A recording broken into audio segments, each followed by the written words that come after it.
Assalamualaikum warahmatullahi wabarakatuh. Yang terhormat Ibu Dr. Neti Herawati MSI selaku pengampu dosen mata kuliah retorika dan juga teman-teman mahasiswa yang saya banggakan. Marilah kita bersyukur kepada Allah Subhanahu wa taala atas segala nikmat dan rahmatnya. Sehingga pada kesempatan kali ini kita bisa hadir dalam keadaan sehat walafiat.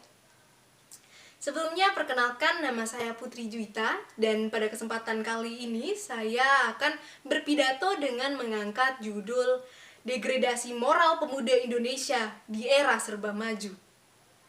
Kita adalah mahasiswa. Kita berada di generasi yang digadang-gadang sebagai tonggak kemajuan bangsa. Generasi yang diharapkan mampu membawa Indonesia menjadi sebuah negara maju. Kita jugalah generasi yang diharapkan yang identik akan sosok yang penuh akan gerakan, di mana di pundaknya nasib bangsa Indonesia ditentukan. Tapi, apakah pemuda-pemudi seperti kita yang diyakini menjadi garda terdepan kemajuan bangsa Indonesia? Beri aku 10 pemuda, akan kuguncangkan dunia. Begitulah perkataan dari Presiden Soekarno. Ini seakan menjadi penegasan seberapa penting dan krusialnya peran pemuda bagi kemajuan bangsa. Kemerdekaan Indonesia yang kita rasakan saat ini tidak lepas dari perjuangan para pemuda. Pemuda yang dengan rela berkorban terbunuh dengan harap ini menjadi awal dari kemerdekaan. Namun, apakah pemuda generasi ini sama berkorbannya dengan pemuda sebelum kemerdekaan? Pemuda saat ini masih hanya sibuk akan kesenangan sesaat mereka. Mereka seakan lupa dengan perjuangan pemuda yang secara mati-matian untuk menciptakan Indonesia yang damai, tentram, seperti saat ini. Pemuda saat ini masih hanya sibuk akan ego mereka, tawuran di mana-mana, narkoba, mabuk-mabukan, dan tindakan kriminal lainnya. Kemerosotan moral itu seakan menjadi suatu hal yang wajar di usia mereka. Mereka berlindung di balik kalimat, nikmatinlah, mumpung masih muda. Dan itu seakan menjadi pembenaran dari apa yang mereka lakukan. Padahal nyatanya tidak sama sekali. Tidak sama sekali. Perbuatan mereka hanya akan menjadi tamparan keras saat mereka sudah dewasa. Hal ini dikarenakan kelakuan-kelakuan tersebut berpotensi besar terhadap kualitas karakter remaja ke depannya, di mana mereka sebenarnya akan menjadi tonggak kepemimpinan bangsa.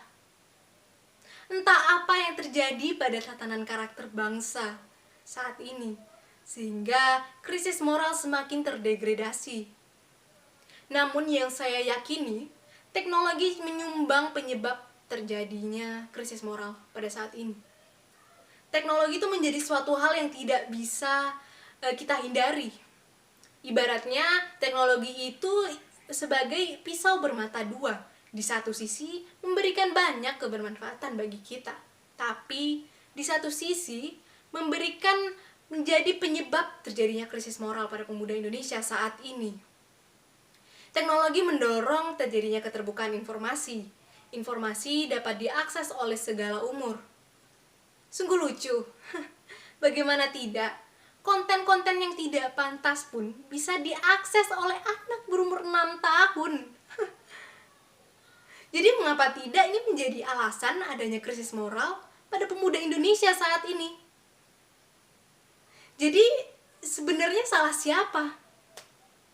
Krisis moral yang terus berkembang ini tuh menjadi peringatan besar bagi orang tua dan pemerintah untuk peduli akan masalah ini. Diperlukannya juga kontribusi besar terhadap berbagai pihak terhadap permasalahan ini sehingga bisa untuk cepat mengatasi masalah ini. Orang tua sebagai pendidik di rumah, dosen sebagai pengayom di kampus, dan juga pemerintah untuk terus membenahi kurikulum yang ada. Untuk pemerintah diperlukannya pengawasan yang lebih ketat lagi terhadap persebaran informasi yang ada di internet. Jangan sampai situs-situs yang tidak pantas bebas berseliweran di internet.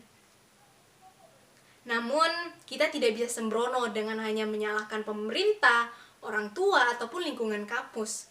Karena semua itu kembali lagi pada pengendalian diri pemuda tersebut. Mereka sebenarnya sudah cukup umur untuk tahu mana yang baik, mana yang buruk, dan cukup tahu sebenarnya mereka adalah agen perubahan terhadap bangsa Indonesia. Sudah seharusnya kita sebagai generasi bangsa untuk lebih peduli terhadap kemajuan bangsa Indonesia.